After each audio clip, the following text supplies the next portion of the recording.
Bang, these knives. I'm Jared, my lovely wife Kara's not joining us, and today I'm doing a knife talk. Yep, this is a new knife. I'm not going to talk too much about it because it's new and I got to do a review on it, but just know it's coming soon. Got that and pair 3 lightweight. Anyways, so knife talk about leverage. So when I'm talking about leverage, I'm talking about the relationship between your hand, the grind of the blade, and the blade shape, and if it's got leverage or what it's got leverage to do. Because all knives, or most knives, all knives are pretty much made to do specific tasks, or they're for the certain type of market or whatever. These are all EDC knives, but a lot of them are very different.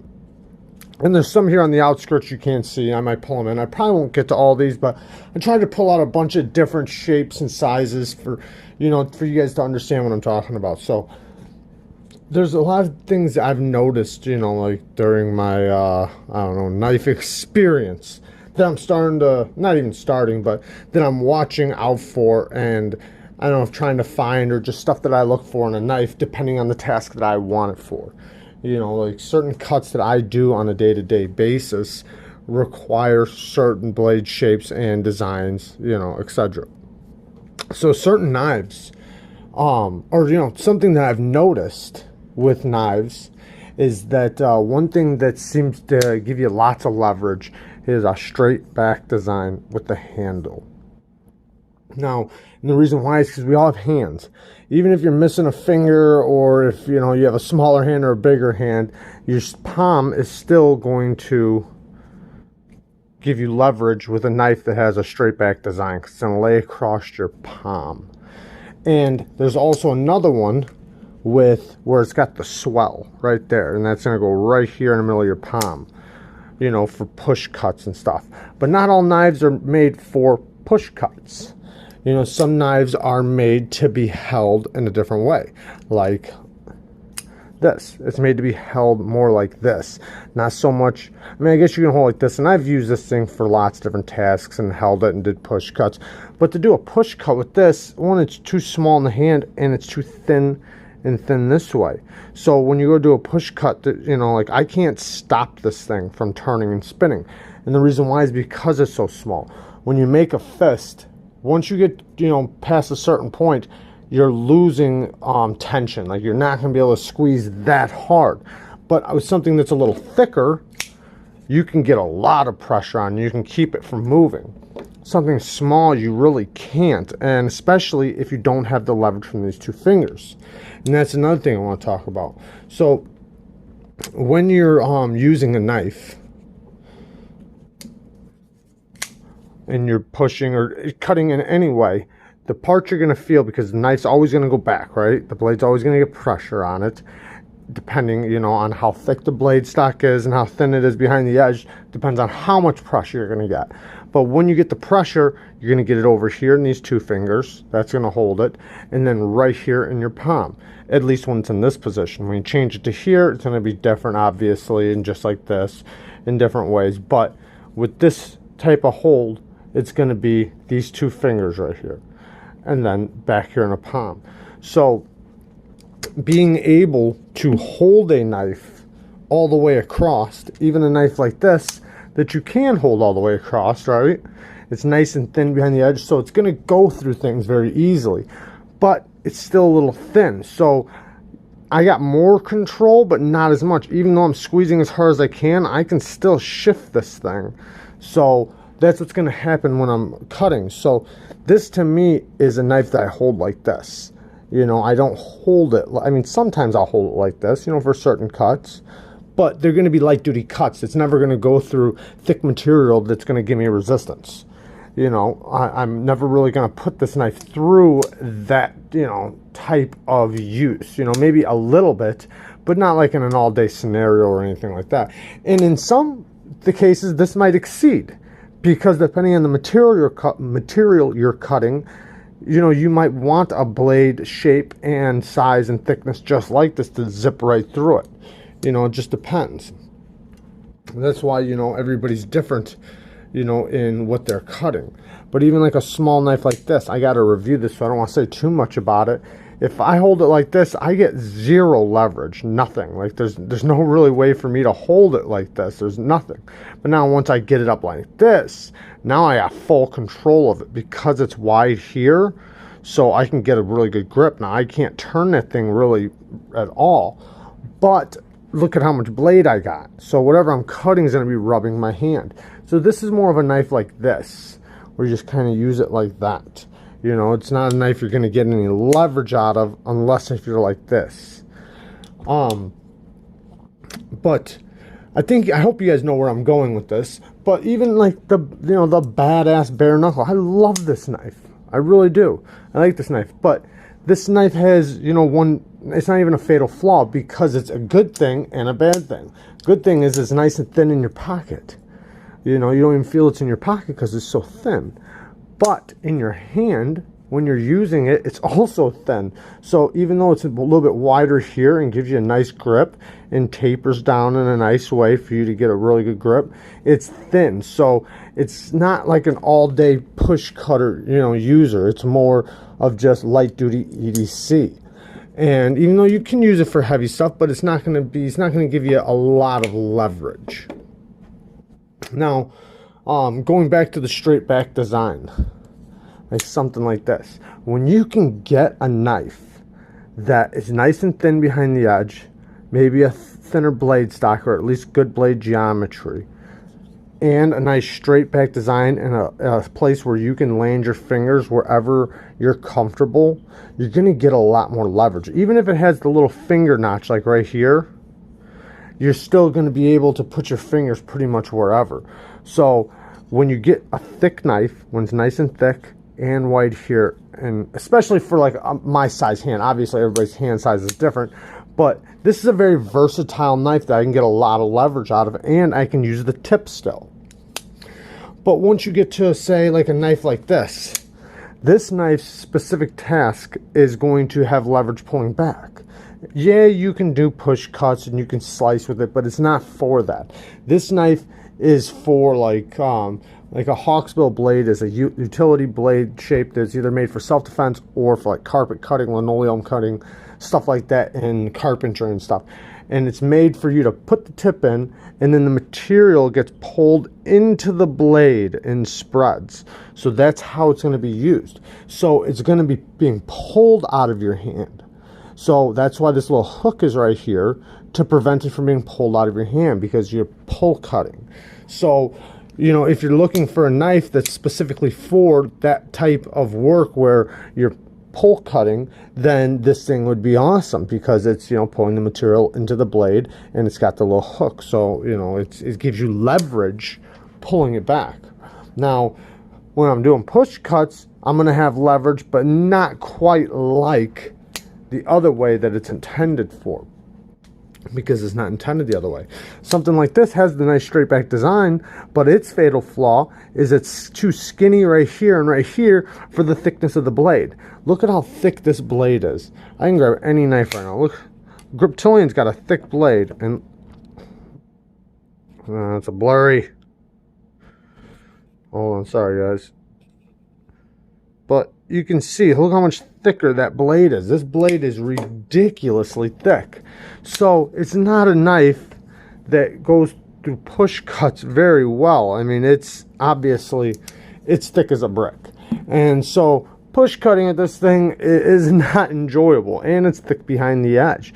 So it's not like it gives you a good hollow grind or anything. This thing is for small light duty cuts. You can use the tip a lot. Even though the tip is very thick, you still can use it. But it just has way too thick of a blade stock for this handle to give you good leverage when cutting, at least compared to other knives. Now, same thing with this one. This thing's a little too thick behind the edge for the handle. Now, I love this knife. I love this knife. I love them both. I mean, that's why I modded it, because I like it so much. And I've carried this a lot, and I think that this could possibly be one of the best $50 buys you can get. And they do them in micarta and titanium for $60. So you can get the carbon fiber or micarta for, under $60. This one's $50. But it just, it's a little too thin of a handle for too thick of a blade to give you good leverage. You're just not going to get that, but it's great for EDC. A knife like this, got to review this. This thing is, you know, really wicked. Yeah, it's really comfortable, but you're only going to get leverage in certain cuts. You know, like the draw cuts with the tip, or if you want to do a push cut, you got to come all the way up here like this, and then you can get a good grip. So it actually gives you multiple grips with this knife. It's a little unique. I don't want to talk too much about it because I got to do a review on it, but you kind of get my point. Little something like this. Now this knife is going to be perfect to just sit right in the palm, nice and rounded in the back. So if you're looking for a knife to just be nice in the palm, a little blade for cutting, you're not really going to use this thing for push cuts and, you know, too much, but it is still very versatile, especially like this. That's what it's for. And a lot of people like to use their knives like that, you know, so it works. But all in all, if you're looking for a knife that gives you a lot of leverage and is very versatile, I feel like finding a knife with a nice straight back design, maybe something with a finger notch, but at least capable of being able to put your hands wherever. The back of the blade, maybe if it's nice and rounded, sometimes squared off is okay. See how this kind of squares off a little bit, but it's mostly rounded. But that makes it seems like it makes it have like a lot of leverage, and it's very versatile. This thing's really thick in the handle. I mean, this thing's a brick, and a lot of people gave this knife crap. This is the CRKT Razel, and I like it because I like the idea of it. Yes, I do think they could have done it way better. This could have been such a good knife, but it's thick, and it's got thick liners, and you can scrape, pry, and it's got a hollow ground blade. When I first used this thing worked like a dream because I had so much leverage. It was like, it's the difference between being able to push and use your muscles, you know, and use your hands to cut, plus using the edge, you know. And there's edges that are really sharp, really thin behind the edge, or you know, they pass through materials a lot easier. So if you can get that plus leverage, man, you're set. Now, like this knife's got wonderful ergos, and the blade shape is set up to do multiple different cuts. You can use the belly, you know, for slicing. You can use the tip, and you can use that secondary edge, and then this little recurve you can, you know, do push cuts with. So it uses, you know, multiple different tasks. A lot of people don't like these because it's going to be a little more difficult to sharpen, and, you know, some people just don't like the looks of it, but it's very useful. Something like this. This thing would be great, but it's so squared off right here where your pinky and your ring finger lands that it's just not the most comfortable for how thick it is. It's just a little too thick. Now, if this thing was a better grind, it'd be fine because it passed through materials easier than it does. And you know, all these knives I love, so I don't want to, you know, make it seem like I'm, you know, crapping on any of these knives. This knife is specifically, because if you look at it, how it tapers down, specifically for like cuts like this, you know, and I grip it like this, even if I use it like this. It's not so much for push cutting. Yeah, you can do it, but the tip in, you know, slicing is where it shines the most, and that's where you're going to get the most leverage out of the knife. So knife like this, I can't get no leverage like this, absolutely none. I can't even use this knife like this, but once I go up like this, now it's locked in. I mean, now I can really use it. So depending on what your cutting tasks are and how you like to cut, and also the material you like to cut, you might want to keep your eye open for certain, not just blade shapes and blade grinds, but handle shapes and handle designs, because that's going to do so much for you with you see a lot of reviewers grip the knife and they squeeze it and they say, oh man, it's got hot spots, or maybe it doesn't. And, you know, I've done the same thing, but in reality you're not going to know if it has hot spots until you start using it, because that's when you're going to start feeling pressure right here, you know, so you almost have to like hold it and, you know, wiggle it around to really feel if it has hot spots, not just squeeze it. I mean, you can get a little bit of an idea by squeezing it, but not completely. Because also, what the squeeze really doesn't do for you when you squeeze it, you can't tell how easily the blade's going to go through materials. And that is where you're going to start feeling whether or not it's got hot spots or not. Or not even just that. It's not even just about the hot spots. It's about, can I push through things easily? Can the blade do its work without me having to muscle it? Because if you really got to muscle it to go through something, then it doesn't have good leverage. A knife should be able to go through things, you know, not effortlessly, but with little amounts of effort. You know, you shouldn't have to, you know, like, you know, go crazy trying to get through something and hurt yourself trying to pass through materials. And if you are, then it's the wrong blade for the job. This thing, I like how they rounded all the edges off. This is really nice. It kind of gives you that swell a little bit, but it's really ergonomic. It's, you know, it's a nice little EDC knife. You can do push cuts. I don't know if it's necessarily great for it, but it does give you a nice spot right here where you can grip it. But this little spot is going to start digging into your hand because that's where, you know, you're going to get the resistance. But it's a really good knife though. This is a great EDC knife. Everybody loves these things. One reason why a lot of people like the Buck 110, even though this ain't a Buck 110, I always use it as a reference as a Buck 110. But it has a nice thin hollow ground blade, nice blade shape. I wish the tip went down a little bit farther, but the handle is very ergonomic. You can use it in so many ways. And that's what's great about it. Doesn't matter what position you have it in, you can use it. And with the blade shape, it gives you pretty good leverage. Not the best, but pretty damn good. It's pretty versatile. It's almost like a jack of all trades.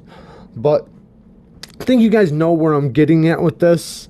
And yeah, so this knife's a little weird. You know, it's got the straight back design, so that's doing really good. But the pinky area, it's okay, but it's just you don't know if you want to be right here or right here.